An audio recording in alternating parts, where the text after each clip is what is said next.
ನಮ್ಮ ಚಿತ್ರದುರ್ಗದಲ್ಲಿ ನೋಡಬಹುದಾದ ಟಾಪ್ 5 ಪ್ಲೇಸಸ್ಗಳು ಯಾವುವೆಂದರೆ, ಮೊದಲನೆಯದಾಗಿ ಚಿತ್ರದುರ್ಗದ ಕಲ್ಲಿನ ಕೋಟೆ. ಇದು 7 ಸುತ್ತಿನ ಭದ್ರ ಗೋಡೆಗಳ ಕೋಟೆಯಿಂದ ಪ್ರಸಿದ್ಧವಾಗಿದ್ದು ಐತಿಹಾಸಿಕ ಮಹತ್ವ ಹೊಂದಿದೆ.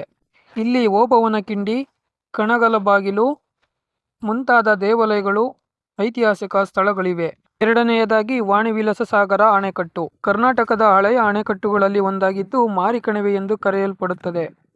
ಇಂಜಿನಿಯರಿಂಗ್ ಪವಾಡ ಮತ್ತು ಸುತ್ತಮುತ್ತಲಿನ ಪ್ರದೇಶಕ್ಕೆ ನೀರು ಪೂರೈಸುತ್ತದೆ. ಮೂರನೆಯದಾಗಿ ಚಂದ್ರವಳ್ಳಿ ಗುಹೆಗಳು.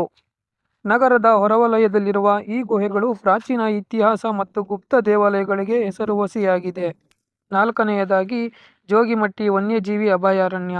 ವನ್ಯಜೀವಿ ಪ್ರೇಮಿಗಳಿಗೆ ಸೂಕ್ತ ಸ್ಥಳವಾಗಿದೆ. ಇಲ್ಲಿ ಚಿರತೆಗಳು, ನವಿಲುಗಳು ಮತ್ತು ಇತರ ಪ್ರಾಣಿಗಳನ್ನು ನೋಡಬಹುದು. ಐದನೆಯದಾಗಿ ದೊಡ್ಡಹೊರಂಗಪ್ಪ ಬೆಟ್ಟ. ಚಿತ್ರದುರ್ಗದ ಕಣ್ಮನ ಸೆಳೆಯುವ ಬೆಟ್ಟವಾಗಿದ್ದು ಇಲ್ಲಿಂದ ಸುತ್ತಮುತ್ತಲಿನ ಸುಂದರ ನೋಟವನ್ನು ನೋಡಬಹುದಾಗಿದೆ. ಇವುಗಳಲ್ಲದೆ ಶ್ರೀ ದಶರಥ ರಾಮೇಶ್ವರ ದೇವಾಲಯ ಮತ್ತು ತಿಪ್ಪೇರುದ್ರಸ್ವಾಮಿ ದೇವಾಲಯಗಳಂತಹ ಆಧ್ಯಾತ್ಮಿಕ ಮತ್ತು ಐತಿಹಾಸಿಕ ತಾಣಗಳನ್ನು ಇಲ್ಲಿ ಕಾಣಬಹುದು. ಇದೇ ಥರ ಹೆಚ್ಚಿನ ವಿಡಿಯೋಗಳಿಗಾಗಿ ನಮ್ಮ ಚಾನಲನ್ನು ಸಬ್ಸ್ಕ್ರೈಬ್ ಮಾಡಿಕೊಳ್ಳಿ, ಹಾಗೆ ನಿಮ್ಮ ಸ್ನೇಹಿತರೊಂದಿಗೆ ಶೇರ್ ಮಾಡಿಕೊಳ್ಳಿ. Thanks for watching this video.